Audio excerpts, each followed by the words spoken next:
Sisa tadi Ya, sisanya untuk direktur, sisa dan sebagian juga 2 juta 250 untuk anggota. 2 juta 200 2 miliar 250 juta untuk anggota. anggota ini siapa?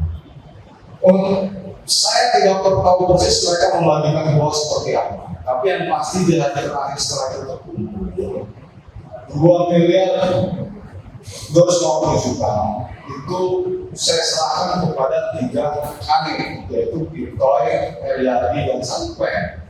Karena perkara baik yang 3 plus 4 itu sepengetahuan saya adalah tim unit mereka yang menangani. Sidang lanjutan kasus suap paket proyek di Dinas PUPR Kabupaten Muba tahun 2019 yang menjerat AKBP Dalizon, mantan Kapolres Oku Timur, digelar di Pengadilan Tipikor Palembang.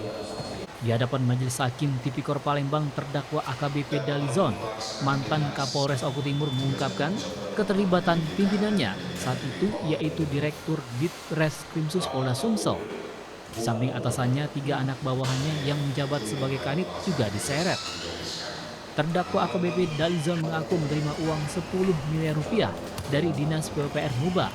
Namun uang itu bukan untuk dirinya sendiri, melainkan dibagikan dengan pimpinan dan anak buahnya.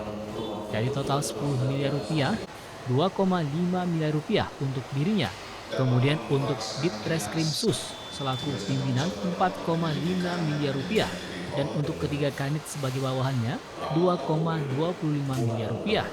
Sedangkan untuk Hadi sebagai fee 500 juta rupiah.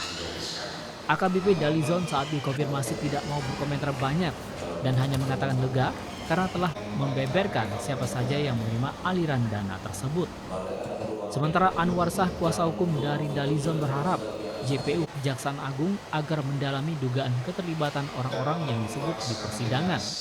Bahwa yang pihak-pihak yang disebutkan oleh Dalizon dan ada juga sebagian saksi terkait perbuatannya juga, ya semua itu harus dilakukan penyelidikan, harus diperiksa, gitu loh. Karena dari awal memang si Dalizon sendiri merasa bahwa dia kok merasa ditumbalkan, kan gitu.